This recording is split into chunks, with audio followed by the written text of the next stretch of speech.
ভালোভাবে যাব না, তাই তো। এই শোন, তোর জ্ঞান কিন্তু আর সহ্য হচ্ছে না। এতক্ষণ মুখে মুখে বুঝতেছি ইয়ার কি করেছি, এখন আর কিন্তু সহ্য হচ্ছে না। যদি হেনতে না যাস তুমুল আকারে কিন্তু মার হবি। যা হেনতে যা।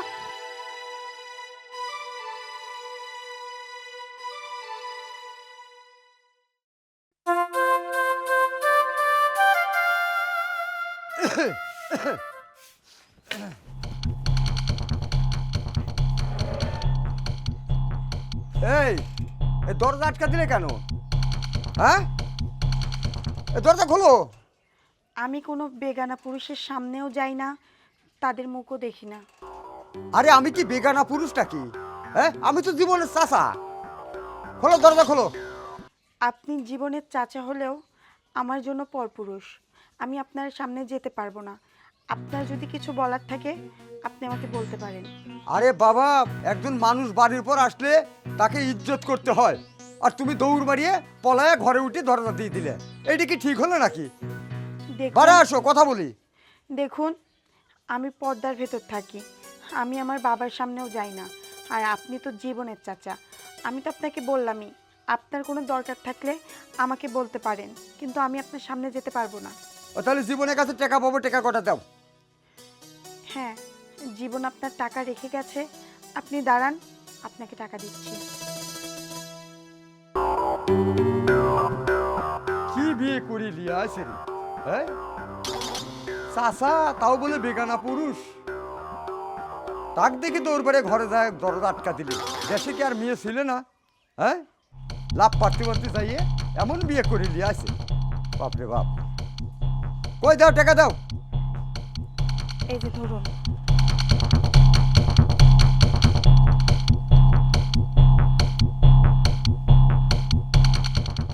টাকাটা গুনে নেবেন। তাহলেই কিন্তু ঘটনা হচ্ছে, শোনো, যা করলে আমার সাথেই করলে, মানুষকে এত ছোট মনে করা লাগে না, বুঝলে? আমিও একজন মানুষ, একজন সম্মানী ব্যক্তি। তোমার বাড়ির পর আইছি, তুমি যে ব্যবহারটা আমার সাথে করলে ঠিক করলে না, বুঝছো? বাপরে বাপরে বাপ, এমন ধর্মিক হয়েছেও যে আমাকে এখানে কুত্তিবিলের সাথে তুলনা করলে মানুষ খেপা কুত্তি দেহতে এত ভয় পায় না। হ্যাঁ, বাড়ি ঘর একটা মানুষ আইছি, আমার বসবেন না দিয়ে, আমার সাথে একটা কথা না কয়ে তুমি দৌড় পায়ে যা ঘরে আটকা দিলে। আর এখন করছো কি, বেগানা পুরুষের সামনে যাইনি। আমি হচ্ছে জীবনের চাষা, আর আমাকে বানা দিলে তুমি বেগানা পুরুষ।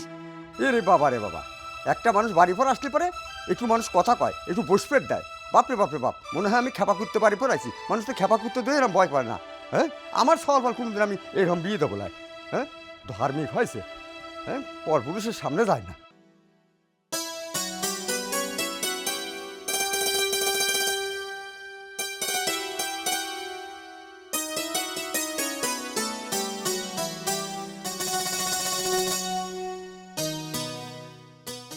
আমি জানি আপনি আমার উপর অনেক রাগ করেই চলে গেলেন, কিন্তু আপনি আমার উপর রাগ করলেও হয় আল্লাহ আমার উপরে অনেক খুশি হয়েছে।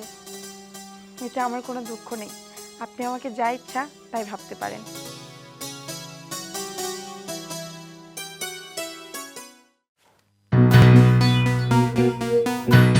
আসসালামু আলাইকুম। ওয়ালাইকুম সালাম। ভালো আছেন? হ্যাঁ, ভালোই আছি। আমি তো মনে মনে তোকে চাচ্ছিলাম। আমাকে আসছিলেন? হ্যাঁ। আচ্ছা, বাড়িতে এটা কি বউলি আইছিস? এ হাজিটাজি নাকি? কেন চাচা, আপনাকে কি কিছু বলছে নাকি? না, বলবে কি, আমাকে সেই সম্মান করলে শোন। আমি বাড়ির ভিতর ঢুকেছি, মনে হচ্ছে কি হিংস্র কোনো জীবজন্তু ঢুকেছে বাড়ির ভিতর। এ রে বাবা রে বাবা, বাঘ মনে করে সে দৌড় বাড়ি যা ঘরে ঢুকলে। ঘরে ঢুকে সারিয়ে আমি তাজ্জব বনে গেলাম। একটা মানুষ আসতাম বাড়ির পর, তাকে একটু বুসপেট দেয় মানুষ, একটা কথা কয়, সালাম কালাম দেয়। এই কি জিনিস নিয়ে আছে রে ও বাড়ির? আমার সাথে এরম ব্যবহার করলে নিজের কাছে নিজেকে এত ছোট মনে করলাম শোন, যে আমি এতই নিকৃষ্ট হয়েছি। হ্যাঁ, যে আমার সামনেও দাঁড়ান যাবি না। আবার সে টাকাটা আমাকে দিলি। হ্যাঁ, সে মানে ঘরের ভিতর ওর সব থাকি খালি এতটুকু হাত বাই করে টাকা দিলে মনে হচ্ছে ভূতের হাত বাড়া আসতেছে। হ্যাঁ, আমি মানুষ না? আমাকে এই অপমানটা করা কি ঠিক হয়েছে ওর? আসলে কি চাচা, ওই হাজি বংশের মেয়ে তো, মনে করেন যে ওর পরিবারের সবাই হজ করে আছে। ওর খালি আমার বউ না, ওরা কেউ কোনো পরপুরুষের সামনে তেমন একটা আসে না। মনে করেন যে আপনি যখন আমার বাড়িতে গেছেন, এই জন্যে আপনি পরপুরুষ দেহে ও সামনে আসে নাই। চাচা, আপনি এলে কোনো মন খারাপ করেন না। আর আপনি তো জানেন পরপুরুষের সামনে কোনো মেয়ে আসলে এটা গুনাহ হয়, মেয়েরে গুনাহ হয়। এই জন্যে আর কি আমার বউটা আপনার সামনে যায় নাই। এলে আপনি কিছু মনে করেন না। আর পরেও আপনি এত করে যখন বলতেছেন, আচ্ছা আমি আমার বউকে বলে দেবো না, আর নেক্সট টাইম এই ধরনের কাজ আর করবি না নে। সলিম বুঝ দিচ্ছে আমার সলিম বুঝ দিচ্ছে শাক দিয়ে মাছ দেখার চিন্তা করতেছে আমার বাড়ির সাথে হাজি গাজি নাই, আমরা জানি না যে মানুষের সাথে কীরকম ব্যবহার করা লাগে। আমাকে পচা দিয়ে হ্যাঁ দুইজন মিলে বেশ সুখে কথা করছাও, সেই আনন্দ পাচ্ছাও। একজন পচালে বাড়ির আর একজন পচাচ্ছাও রাস্তায়। ভালোই মানুষের সাথে ব্যবহার আসার একটু ভালো করে করে শিখো। আমার বাড়ির সাথে হাজির বাড়ি আছে, যাই দেখে আইসো। তারাও মানুষ, এরাও মানুষ। মানুষের কোনোদিন এই কুত্তের মতো দেখে না। আমাকে যেরকম দেখলে তোমার বউ, বাপরে বাপরে বাপ, মনে হয় যে খেপা ঘুরতে আছে বাড়ির পর, আমার দিয়ে পলান লাগবে। এখন চাচা, এখন বিষয়টা হচ্ছে কি, এখন একটা ভুল তো করেই ফেলাইছে। না আপনি এলে কোনো মন খারাপ করেন না। আপনি কাকা কিছু মনে করেন না, বুঝছেন? আমি সুন্দর মতো আমার বউকে বোঝা দেবো না, আর কোনোদিন আপনার সাথে এই ধরনের ব্যবহার করবি না নে। আমি জানি আমার মন খারাপ হলে তোমার কিছুই যাবে আসলে। যাও। আসি চাচা, আসসালামু আলাইকুম। ওয়ালাইকুম সালাম। যাও।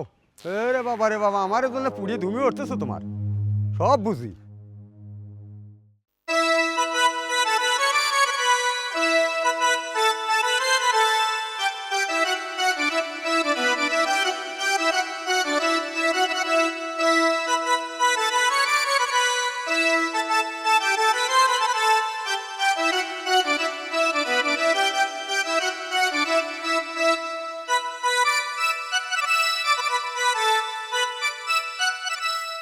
আসসালামু আলাইকুম। ওয়ালাইকুম আসসালাম। কি হয়েছে?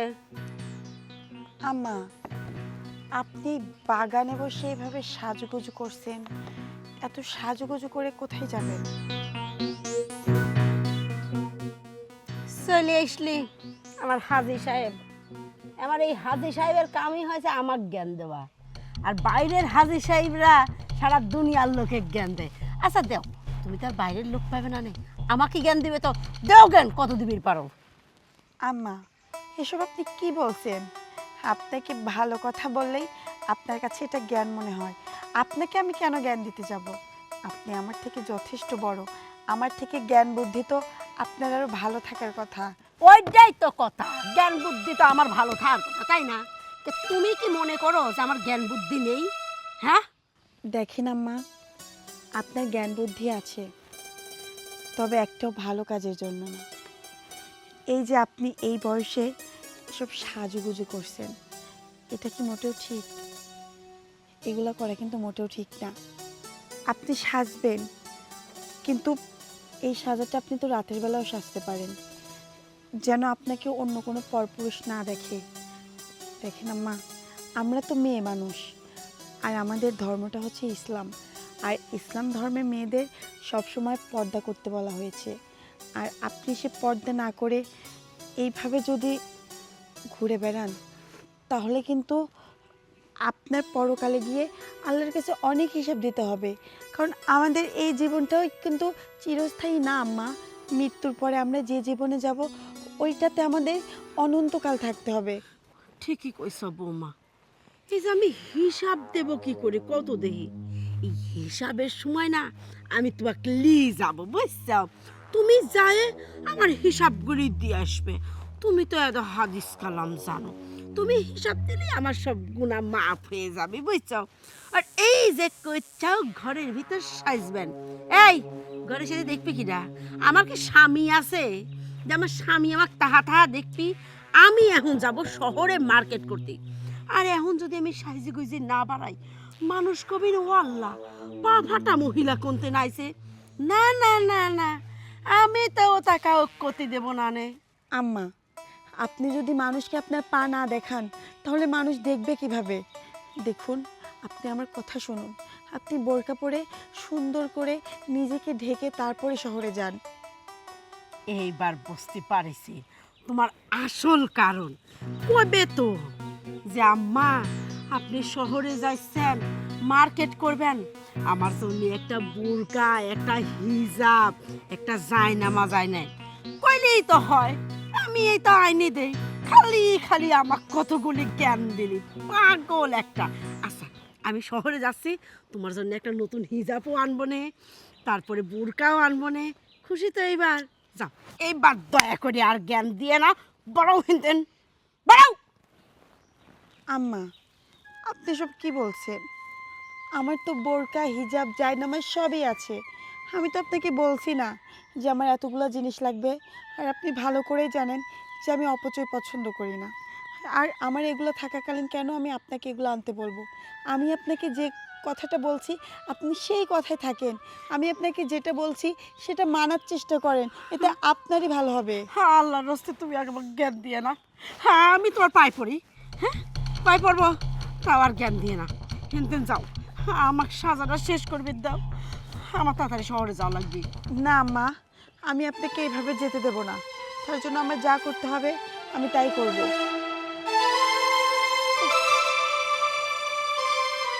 চাও না কে? বললাম তো আম্মা, আমি যাব না। আমি আপনাকে এই অবস্থায় শহরে যেতে দেব না। আপনার নিজের কাছে খারাপ না লাগলেও আমার কাছে খারাপ লাগে, কারণ আমি একজন দিনদার মেয়ে। আমি কখনোই চাইবো না আমার শাশুড়ি এভাবে বেপর্দাভাবে চলাফেরা করুক। আমি যেভাবে চলাফেরা করি আপনাকে এইভাবেই শহরে যেতে হবে, তাছাড়া আমি আপনাকে যেতে দেব না। যাবো না, না। ভালোভাবে যাবো না, তাই তো। এই শোন, তোর জ্ঞান কিন্তু আর সহ্য হচ্ছে না। এতক্ষণ মুখে মুখে বুঝতেছি ইয়ার কি করেছি, এখন আর কিন্তু সহ্য হচ্ছে না। যদি হেনতে না যাস, তুমুল আকারে কিন্তু মার হবি। যা হেনতে যা। আপনি যদি আমাকে মারতে মারতে মেরেও ফেলেন আম্মা, তবু আমি যাব না আম্মা। হ্যাঁ, আপনার কাছে দোহাই লাগে, আপনি এভাবে যাবেন না। বুঝেছি, তুই যাব না, আমারই হেনতেন যাওয়া লাগবে, তাই না? তুই হেন। আম্মা, আম্মা আমার কথা শুনুন, আম্মা শুনুন। হায় আল্লাহ, এ কোন পরিবারে এসে আমি পড়লাম। আমি ওদের জন্য এত কিছু করি, ওদেরকে এতভাবে বোঝানোর চেষ্টা করি, কিন্তু কেউ আমার কোনো কথাই শোনে না। আল্লাহ, তুমি আমার এই শ্বশুরবাড়ির পরিবারের মানুষদেরকে সবাইকে হেদায়েত দাও। আমি আর কিছুই চাই না তোমার কাছে।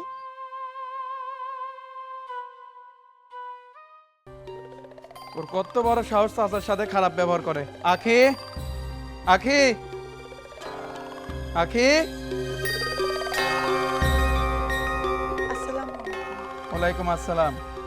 আচ্ছা, তুমি রেজা কাকার সাথে খারাপ ব্যবহার করছো কেন? উনি আমাদের বাড়ির ভিতর কথা না বলে ঢুকে পড়েছিল।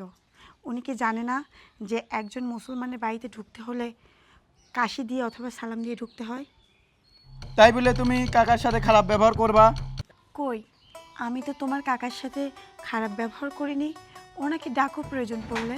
আমি বলছি আমি ওনার সাথে খারাপ ব্যবহার করিনি তো। কেন? পথে আমার সাথে দেখা হয়েছিল, আমাকে বললো তুমি নাকি ওনাদের সাথে অনেক খারাপ ব্যবহার করছো। না না, উনি তোমার কাছে মিথ্যা কথা বলেছে। এটা তুমি ভালো করেই জানো যে আমি মিথ্যা বলি না। এটা ঠিক যে আমি ওনার সামনে ছিলাম না, কারণ তুমি তো জানো আমি পর্দা সহিত চলাফেরা করি। আমি কোনো পরপুরুষের সামনে যাই না। আর উনি তো বেগানা পুরুষ, ওনার সামনে আমি কি করে থাকবো? তাই উনি বাড়িতে ঢোকা মাত্র কি আমি রুমের ভিতর চলে যাই, কিন্তু আমি ওনার সঙ্গে কথা বলি আর ওনাকে জিজ্ঞাসা যে উনি কেন আসছে। ও আচ্ছা, বুঝতে পারছি। আচ্ছা, এসব কথা বাদ দাও। ঘটনা হচ্ছে, আমি তো অনেক দিনে বসে খাচ্ছি, এভাবে বসে খেলে তো আর সংসার চলবে না। এখন আমাকে কিছু একটা করতে হবে। তুমি কি করতে চাচ্ছ আমাকে বলো। আচ্ছা আখি, আমি একটা সিদ্ধান্ত নিছি। কি সিদ্ধান্ত আমার কাছে বলো। আমি সিদ্ধান্ত নিছি, আমি কিছু টাকা কিস্তির পর তুলে ব্যবসা শুরু করব। না না, তুমি মোটেও এই কাজ করবা না, কারণ তুমি জানো না যে কিস্তি তোলা আর সুদ খাওয়া একই কথা। আর যে সুদ খায় আল্লাহ তাকে একদম পছন্দ করে না, আর সুদখোরের শাস্তি অনেক ভয়াবহ। শোনো, তুমি এই কাজটা মোটেও করো না। আচ্ছা, তাছাড়া যদি কিস্তি না তুলি, তাহলে আমি এত টাকা পাবো কোথায়? শোনো, আল্লাহ কোনো না কোনোভাবে আমাদের দিনপথ ঠিকই চলাবে, কিন্তু তুমি এই পাপ কাজটা করো না। আমি তোমার বউ হয়ে আমি কখনোই চাইবো না যে আমার স্বামী এমন পাপ কাজ করুক। তুমি কিছুদিন ধৈর্য ধরো, আল্লাহ ঠিক যে কোনো একটা ব্যবস্থা আমাদের করাবেই। আচ্ছা শোনো, এসব কথা বাদ দাও। ঘরে না একটুও চাউল নাই, রান্না বান্না তো করতে হবে। তুমি দোকান থেকে কিছু চাউল এনে দাও, রান্নাটা করি। আচ্ছা ঠিক আছে, তুমি ব্যাগটা দাও, আমি দোকান থেকে চাউল কিনে নিয়ে আসি। আচ্ছা ঠিক আছে, তুমি এখানে দাঁড়াও। আচ্ছা ঠিক আছে। এত টাকা কই যে পাই? এই যে নাও, তাড়াতাড়ি এসো। আচ্ছা ঠিক আছে। আসসালামু আলাইকুম। ওয়ালাইকুম আসসালাম। ভাই ভাই 5 কেজি চাউল দেন তো। টাকা নিয়ে যে ভাই, ভাই টাকা 2 দিন পরে দিয়ে যাব না। টাকা তো 2 দিন পর দেবে, আর তো আগের বাকি তো দেওয়া নেই, আবার বাকি কি করে দেই? ভাই দেন, আমি 2 দিন পরে এসে টাকা দিয়ে যাব। দূর ভাই রে, খালি আপনাকে বাকি দেবো, আমার দোকান চালাতে হবে না? বাকি কত হয়ে গেছে? 10,000 টাকার উপরে বাকি হয়েছে, আমি কি করে চালাবো মাস শেষে? আগে টাকা নিয়ে আসেন, টাকা নিয়ে আসেন, টাকা নিয়ে এসে চাউল নিয়ে যান, তাছাড়া চাউল দিতে পারবো না, আমার দোকানে অনেক টাকা লোকসান হয়ে আসছে এখন। আচ্ছা ভাই।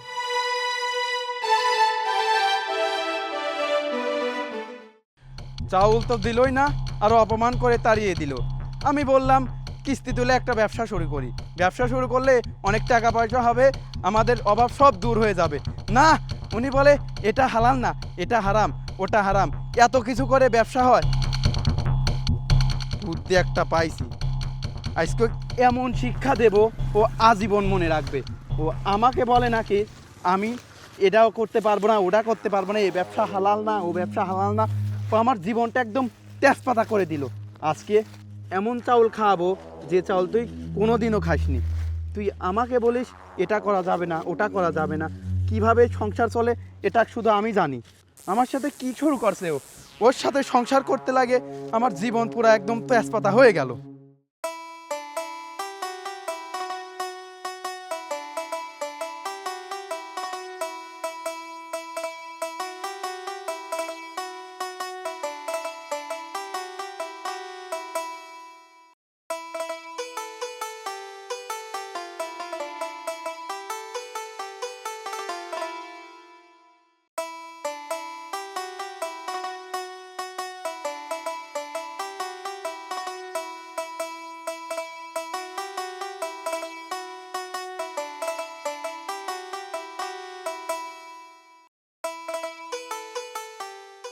হে আল্লাহ, হে আরশের মালিক, তোমার দরবারে প্রতিনিয়ত হাত উঠাই, তোমার ইবাদত বন্দেগীতে ব্যস্ত থাকি। আল্লাহ গো, তোমার কাছে আমি কিছুই চাই না, তোমার কাছে শুধু আমি চাই আমার এই পরিবারের অভাব অনটন সব কিছু তুমি দূর করে দাও। আল্লাহ, তুমি আমার স্বামী, তুমি আমার শাশুড়িকে হিদায়াতের পথে ফিরে আনো। আল্লাহ গো, আমি সব সময় তোমার ইবাদত বন্দেগীতে ব্যস্ত থাকি। আল্লাহ, আমি চাইনি আমার পরিবার এইরকম তোমার দেখানো পথে না গিয়ে নিজেদের মতো চলুক। আল্লাহ, তুমি আমার স্বামীকে সেই হেদায়েতটুকু দান করো। আল্লাহ গো, তুমি তো জানো এই সংসারে কতটা কষ্ট করি, কত অভাব অনটন এর ভেতরেও সংসার করি, তারপরেও আমি তোমার দিনের পথ ছেড়ে কখনো হারাম পথে যাই না। আল্লাহ গো, আজ তোমার দরবারে হাত উঠিয়েছি। আল্লাহ, তুমি আমার এই দোয়াটা কবুল করে নিও। আল্লাহ, আমি রান্না করব ঘরে, সেই চাউলটুকু নাই। আল্লাহ, আল্লাহ, আমার স্বামীর কোনো কাজকর্ম নাই, তারপরেও আমি ওনাকে পাঠিয়েছি চাউল আনার জন্য। আল্লাহ, তুমি আমাদের যে কোনো একটা ব্যবস্থা করে দাও। আল্লাহ, এর থেকে বেশি কিছু তোমার কাছে আমি চাই না, আর কিছুই চাই।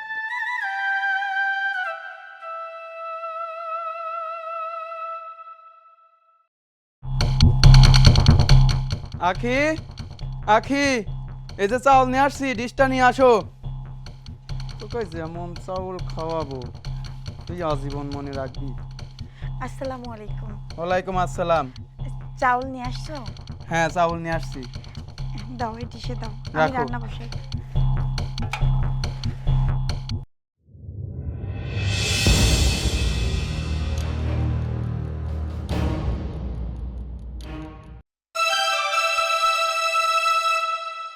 কি হলো, তুমি এভাবে আশ্চর্য হয়ে তাকিয়ে আছো কেন? আমি তো এই ব্যাগে চাউল নিয়ে আসি নাই, মাটি নিয়ে আসছি। কি বলো, তুমি কি আমার সাথে মজা করছো? আচ্ছা, তোমার সাথে আমি মজা করতে যাব কেন? কি করছিস বল তুই? তুই বাজারে গেল চাল আনতে, চাল না এনে তুই মাটি আনিছিস, আর সেটা কিনা চাল হয়ে গেছে। এই অসম্ভব কাজ কিভাবে সম্ভব হইলো? আম্মা, এই বিষয়টা তো আমিও বুঝতে পারতেছি না। সবই সম্ভব, কারণ সবই ওই ওপরওয়ালার ইচ্ছা। কি করবো মা, উপর আল্লাহর ইচ্ছা তা বুঝতে পারলাম।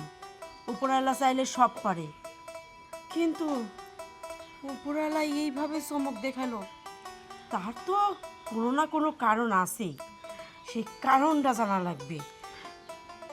আম্মা, হয়তো আমাদের যে কোনো একটা ভালো কাজে ওই উপরওয়ালা খুশি হয়েছে, যার জন্য আমাদের উপর এত বড় নিয়ামত দান করেছে। আসলে কি আম্মা, আপনাদেরকে আমি বোঝাতে পারি না যে আপনারা দিনের পথে ফিরে আসুন। আপনারা তো আমার সব কথাই জ্ঞান মনে করেন আমি আপনাদের খারাপ চাই, আপনাদেরকে অযথা জ্ঞান দিচ্ছি। কিন্তু না আম্মা, আমরা ইসলাম ধর্মে জন্মগ্রহণ করেছি, আর আমাদেরকে আল্লাহ পাঠিয়েছে তার ইবাদত করার জন্য। আমরা কি করি? তার ইবাদত না করে রং ঢং করে চলাফেরা করি। এই যে দেখুন, আপনাকেই বলি, আপনার কি সেই বয়সটা আছে এভাবে সেজে গুজে সবসময় থাকার? না আম্মা, আপনার তো স্বামী নাই, আপনার স্বামীও মারা গেছে। আপনি তো কখনো নামাজ কালাম পড়েন না, তার জন্য দোয়াও করেন না। সে কবরে কেমন আছে না আছে সেটা কি আপনি জানেন? আর জীবন, আমি তোমাকে বলি, দেখো, অভাব কিন্তু মানুষের ঘরে সারা জীবন থাকে না। তুমি যদি দিনের পথে ফিরে আসো, ন্যায়ের পথে আসো, তাহলে দেখবে আল্লাহ কখনোই অভাব রাখবে না, একদিন না একদিন ঠিক দূর করে দেবে। এই যে দেখো, আমি জানতাম যে তোমার কাছে কোনো টাকা নেই, কিন্তু আমি তোমাকে চাউল আনতে পাঠিয়েছি। আমি জানতাম না যে তুমি চাউল নিয়ে আসবা, তবে আমি ওই উপরওয়ালার উপর বিশ্বাস রেখেছিলাম। তুমি জানো, আমি নামাজে বসে অনেক কান্না করেছি যে আল্লাহ, তুমি আমাদের এই অভাব অনটন সব কিছু দূর করে দাও, যেন আমরা খেয়ে পড়ে বাঁচতে পারি। দেখো, আল্লাহ আমার দোয়া কবুল করে নিয়েছে। সেই জন্য তুমি ব্যাগে মাটি আনার পরেও সেই মাটিকে আল্লাহ তাআলা চাউল করে দিয়েছে। আম্মা, আমি আপনাদের থেকে বেশি কিছু চাই না, আমি শুধু এতটুকুই চাই যে আমরা সবাই মিলে হেদায়েতের পথে ফিরে আসি। এতে আমার কোনো স্বার্থ নেই আম্মা, এতে আপনাদেরই লাভ হবে। কারণ আমরা যে দুনিয়াতে আছি, এই দুনিয়া কিন্তু আমাদের জন্য চিরস্থায়ী না। এই যে স্বামী সংসার সব কিছু রেখেই আমাদের কিন্তু ওই কবরের ভিতর থাকতে হবে অনন্তকাল। তাই বলছি কি আম্মা, আপনাদের কাছে আমি অনুরোধ করে বলছি, আপনারা এখনো সময় আছে, দিনের পথে ফিরে আসুন। এতে আল্লাহ আপনাদেরকে অনেক ভালোবাসবে। আর দেখবেন আমাদের এই সংসারে কোনো অভাব অনটন থাকবে না, কোনো অশান্তি থাকবে না।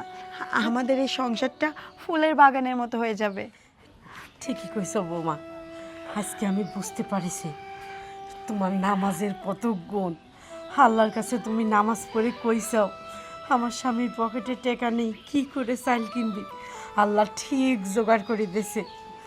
বৌমা, তুমি সত্যি, তুমি সব সময় এই যে জ্ঞান দাও, আমি সারাক্ষণ তোমার কথা জ্ঞান মনে করে, তুচ্ছ তাচ্ছিল্য মনে করে এড়াই দিছি, কোনো সময় গায়ে লাগাইনি। বৌমা, আজ দিন তোমার কথা আমি মাইনে চলবো। আমি এবার বুঝতে পারিছি, নামাজ পড়লে সংসারের আয় বরকত হয়, সংসারের উন্নতি হয়। আজ দিন আমি তোমার সাথে নামাজ পড়বো। আরেকটা কথা বৌমা, আমি কিন্তু নামাজ পারিনি, তুমি আমাকে নামাজ কালাম সব শিখা দিবে। আর এই যে জীবন, তুইও কিন্তু নামাজ পড়বো। আজকে তোকে আল্লাহ বড় একটা উজ্জ্বল দেখাইছে, তুই যদি নামাজ কালাম পড়িস, আমার আর কোনো অভাব অনটন থাকবি না নে। আম্মা, তুমি ঠিকই কইছো, এতদিন আমি অনেক অন্যায় অনেক পাপ করছি। আমি আজকে আমার নিজের ভুল বুঝতে পারছি। আজকেতে আমিও নামাজ কালাম পড়া শুরু করব। আলহামদুলিল্লাহ, আজ আমি অনেক খুশি। আমার পরিবারকে আমি যেমনভাবে চেয়েছিলাম, আল্লাহ সেইভাবে আমার পরিবারের মানুষকে হেদায়েত দান করেছে। আল্লাহ, তোমার কাছে আমার আর কোনো কিছু চাওয়ার নেই। আজ আমি অনেক খুশি। আম্মা, তাহলে তো আজান কিছুক্ষণ আগেই হলো, আমি তো নামাজ পড়েছি, আপনি গিয়ে এখন নামাজটা আদায় করুন। আর শোনো, তুমিও মসজিদে গিয়ে এখন নামাজটা আদায় করে আসবা। আচ্ছা বৌমা, তাহলে আমি নামাজ পড়তে যাই, জীবনও মসজিদে যাই, তুমি চাল করে দিয়ে রাধা বসাও গা। ঠিক আছে আম্মা, যাও। আচ্ছা। আপনিও যান আম্মা। আল্লাহ, আজ আমি অনেক খুশি। তোমার দরবারে আমার আর কোনো কিছু চাওয়ার নাই, শুধু তুমি আমার এই পরিবারটাকে সারা জীবন ফুলের বাগান করে রেখো।